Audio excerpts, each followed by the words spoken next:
हमारे साथ में कुछ हमारे यंग स्टूडेंट लीडर्स यहाँ मंच पर विराजमान हैं। सबसे पहले डॉक्टर अमित के सिन्हा हमारे साथ हैं जो कि पटना से आते हैं। उन्हें हम आमंत्रित करेंगे अपने विचार आज के विषय पर रखें। डॉक्टर अमित के Sinha.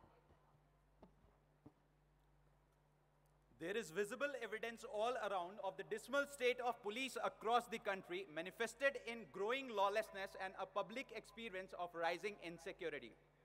It is useful here to remark that security is indivisible. You cannot have a cutting-edge counter-terrorism response in a degraded and a chaotic system of law and order management. If women are not safe on the streets, then terrorists will also have a free run. If containers full of smuggled goods can be sold anywhere openly in the Indian market, then there is no way to prevent the movement of few kilograms of explosives, arms, and ammunition across the country. If various identity documents could be procured for few hundred and thousand rupees, then terrorists can also hide themselves out in the open and transact their nefarious activities under multiple identities. It is very sad here to remark that crucially, no political party and no government have done substantial for comprehensive reforms in police. This is not surprising enough in this country where 182 members of the parliament and 35% of the members of state legislative assembly have criminal charges pending against them. Respected dignitaries and dear friends, I, Dr. Amit Sinha, working as a medical officer serving the tribals of Narayanpur, Chhattisgarh, apart from pursuing my post-graduation, stand here to present my views on the topic. Well, as for many proposals announced in the wake of 26/11 Mumbai's terror attack, none but a few ineffectual showcase projects which have a little bearing on our preparedness have been fully implemented. We, so many years after, are as vulnerable to terrorist attack as Mumbai was on 26/11. Well, it took the news of 26/11 hardly 10 minutes to reach the top of the government of the state, but more than 10 long hours for India's best security forces to arrive at the scene. The delay might help to explain the situation, while it took the best security force of India to counter this problem in 3 long days, and as per according to police record, 188 people were killed and more than 280 were injured. No doubt, our incredible India possesses the 3rd largest army in the world. Yet, this is not sufficient enough for a nation amid of one of the most hostile nuclear weapon regions of the world. On the contrary, with the advancement of technology in the defense sector of the world, a large army is not only an efficient security imperative for a nation which shares a total of 4,057 kilometers disputed line of actual control with China, a total of 768 kilometers disputed line of actual control with Pakistan, 15,000 kilometers long international border bounding 7 nations, and 7,500 kilometers long and vulnerable coastline. Matters apart, and whatsoever, the contribution of the Indian Army towards moral and social integration of the Indian community, of the Indian nation on the whole, be it Kargil war, be it Pathankot attacks, be it natural calamities of earthquake, Jammu and Kashmir, and Chennai floods, the work have been really, really worth commendable. A salute and a tribute to the Indian Army. Thank you very much, Amit के सिन्हा। और अमित जी का भी यहाँ पर हम स्वागत अभिनंदन करेंगे भारतीय छात्र संसद के मंच से। इस युवा नेता का स्वागत अभिनंदन। आओ अब कुछ बात करेंगे, मिलजुल कर अब काम करेंगे, तब जाकर कुछ बात बनेगी। Very much. और अब मैं आमंत्रित करूंगी यहाँ पर एक और यंग युवा नेत्री को, पूर्णिमा पवार, जिनका नाम है, महाराष्ट्र से आती हैं और LLB की छात्रा हैं। पूर्णिमा पवार आज के विषय पर अपने विचार रखेंगी।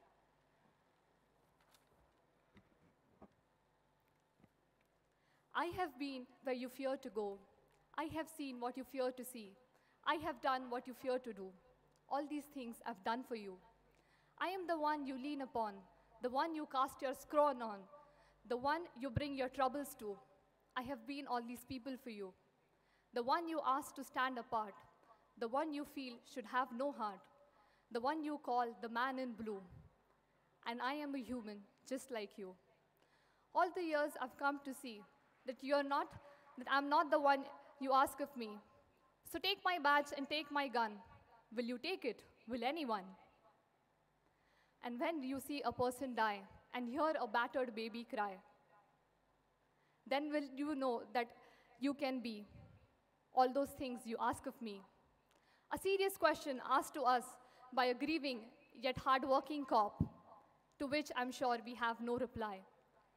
Preparedness, when positively pursued, is a way of life, not what we think is a state of tension.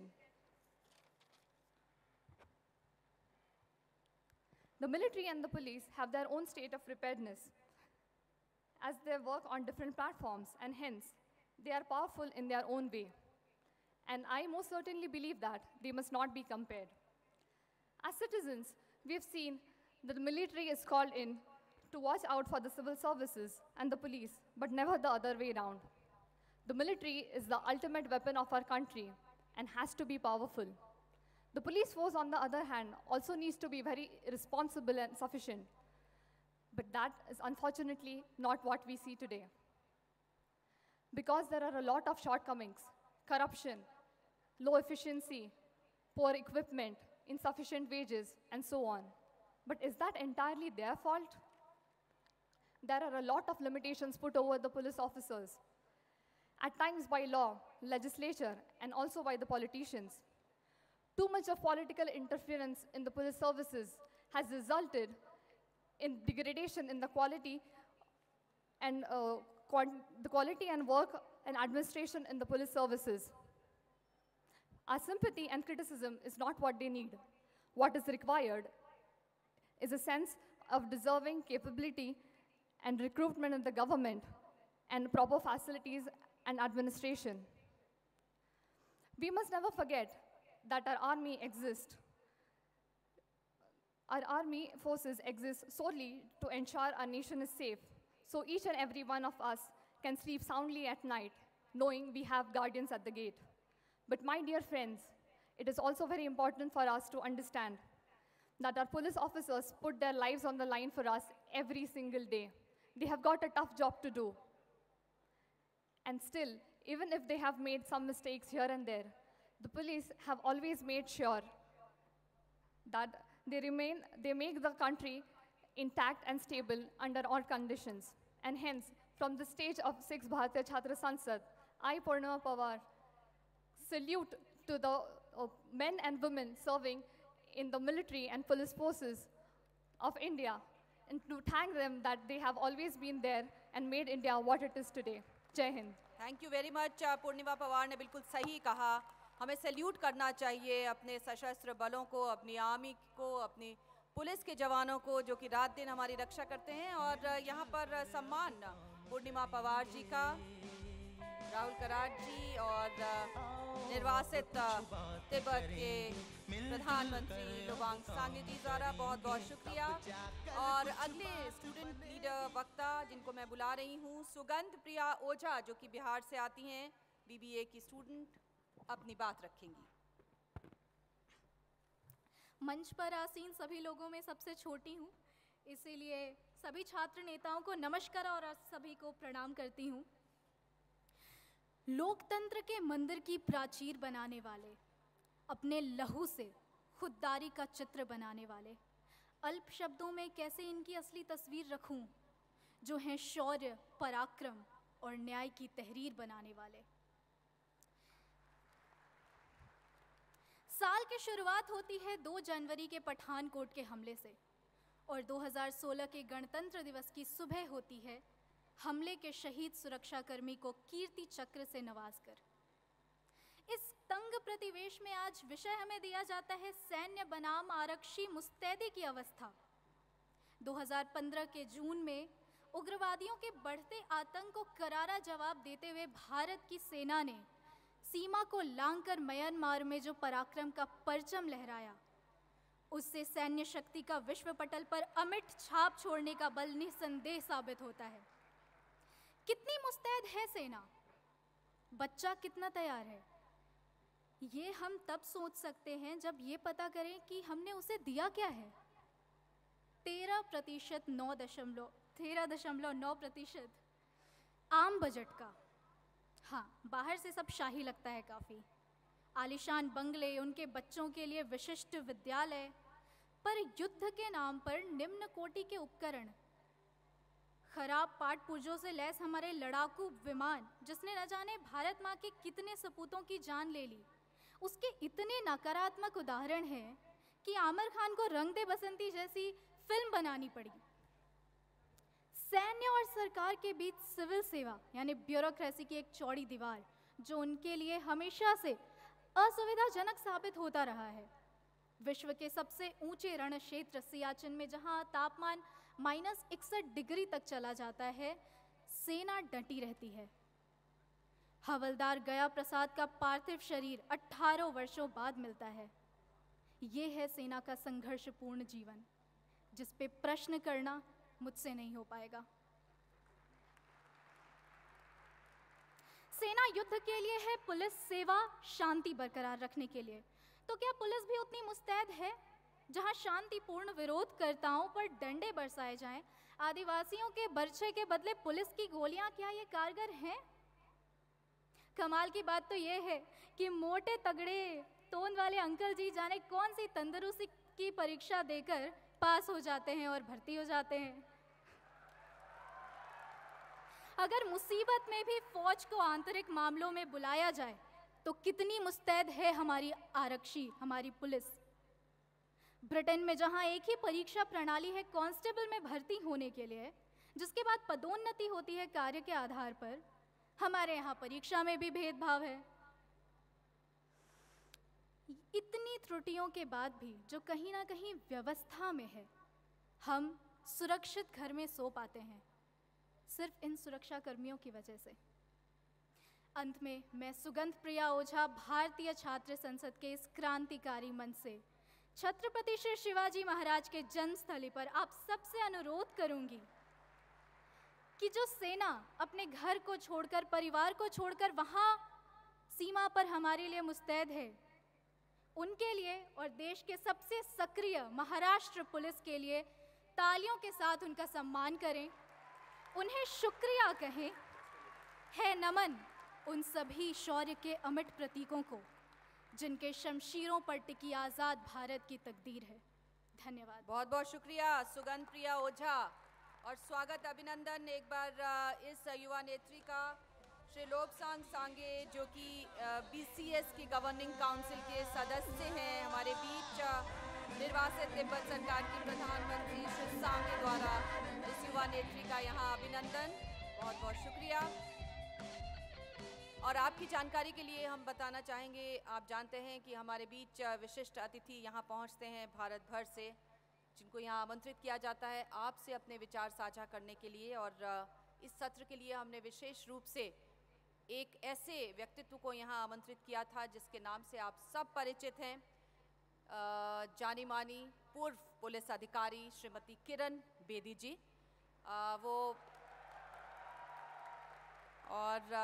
लेकिन किसी कारण के वश, जो कि उनके कुछ घरेलू कारण थे, किसी की तबीयत बेहद ख़राब हो जाने की वजह से उनको अपना कार्यक्रम रद्द करना पड़ा, हमारे बीच उपस्थित नहीं हो पा रही हैं।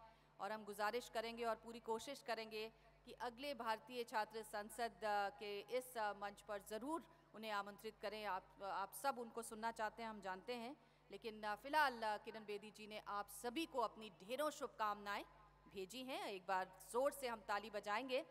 बहुत बहुत शुक्रिया। किरण बेदी जी यहाँ होती तो ज़रूर हम उनके अनुभवों से कुछ सीखते, कोशिश करेंगे अगली बार। और अब हमारे अगले स्टूडेंट लीडर अमित कुमार झारखंड से BCom के स्टूडेंट हैं, अपनी बात रखेंगे आज के विषय पर। मेरे युवा साथियों, थोड़ा गौर फरमाइएगा, कुछ आपके लिए लेकर आया हूं। कभी ठंड में ठिठुर के देख लेना, कभी तड़पती धूप में जल के देख लेना, कैसे होती है हिफाजत मुल्क की, कभी सरहद पर चल के देख लेना, कभी दिल को पत्थर करके देख लेना, कभी वतन के लिए सोच के देख लेना, कभी माँ के चरणों को चूम के देख लेना। कितना मजा आता है मरने में यारो, कभी देश के लिए मर के देख लेना। कभी सनम को छोड़ के देख लेना, कभी शहीदों को याद करके देख लेना। कोई मोहब्बत नहीं है वतन जैसा यारो, मेरी तरह देश से कभी इश्क करके देख लेना, इश्क करके देख लेना। मेरा नाम अमित कुमार है और मैं झारखंड की धरती से आज इस मंच पर आया हूं। यहाँ उपस्थित सभी अतिथिगणों और बड़ों को मेरा प्रणाम, छोटों को सलाम और मेरे साथियों को नमस्कार। बात बचपन की है, जब मैं पढ़ाई कर रहा था तो मैंने कहीं ये पढ़ा कि देश की आंतरिक सुरक्षा की जिम्मेदारी पुलिस की होती है और देश की सीमा की सुरक्षा की जिम्मेदारी थल, जल और वायु सेना की होती है। पर मैंने जो पढ़ा और जो मैंने सुना उसमें जमीन आसमान का फर्क था। जो मैंने देखा वो बिल्कुल ही विपरीत था। मैंने देखा कि हाँ, सीमा की सुरक्षा तो सेना भरपूर अच्छे तरीके से कर रही है, पर देश की आंतरिक सुरक्षा में कहीं ना कहीं सेना को याद किया जा रहा है। चाहे वो दंगे फसाद हो, भूकंप हो, बाढ़ तक की स्थिति हो, और यहां तक कि अगर बच्चा ट्यूबवेल में भी गिर जाए तो हमें सेना को बुलाना पड़ता है। थोड़ी सी भी अशांति फैलती है तो फोन उठाओ और सेना को बुलाओ। हाँ, मैं माना कि पूरे विश्व में हमारी सेना, भारतीय सेना तीसरे नंबर पर है। पाकिस्तान के साथ, चाइना के साथ और इवन बांग्लादेश के साथ भी युद्ध लड़ा और जीता, और श्रीलंका में फैली अशांति के खिलाफ भी काम किया। पर जिस तरह हमारी सेना निरंतर आगे बढ़ती रही, वहीं हमारे भारतीय पुलिस सेवा क्यों पीछे छूट गई? इसको मैं सिंपल से छोटे से शब्दों में बताऊंगा। बात तो वही हुई कि हमने उन्हें सिखाया कॉकरोच और चूहों को कैसे मारना है और घने जंगल में भेज दिया शेरों का शिकार करने। आखिर ये होता है क्या? वो 365 दिन ना होली ना दिवाली मनाते हैं और पूरे मन और लगन के साथ काम करते हैं, उसके बदले हम उन्हें क्या देते हैं? कुछ भी नहीं। आखिर ऐसा क्यों हो रहा है? वहीं एक तरफ हमने पारामिलिट्री के नाम पे सीआईएसएफ और सीआरपीएफ जैसे फोर्स बनाए जो देश की आंतरिक सुरक्षा पे काम करेगी, पर हमने फोर्स बनाया और काम सौंप दिया एक सेवक को। अब पूछेंगे कि फोर्स में सेवक कहां से आया? तो मैं आपको बताता हूं कि सेवक कहां से आया।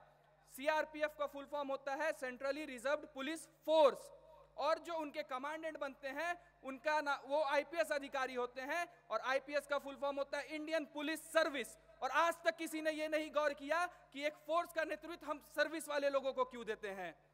दोस्तों, हमें इसे राजनीतिक मुद्दा नहीं बनाना होगा। हमें अगर देश को अव्वल बनाना है तो सेना के सिपाहियों को और पुलिस के सिपाहियों को कंधे से कंधा मिलाकर चलना होगा, आधुनिक होना होगा और हमेशा साथ मिलकर चलना होगा।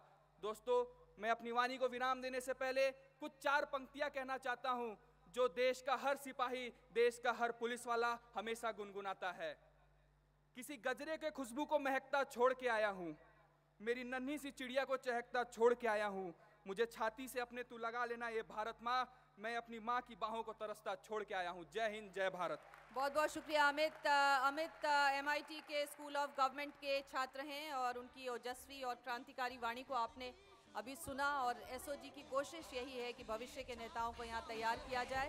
और अमित कुमार जो कि झारखंड के रहने वाले हैं, ऐसे ही एक युवा नेता के रूप में उभर रहे हैं। बहुत बहुत शुक्रिया लुबांग सांगे जी, सम्मान करने के लिए इस युवा नेता का।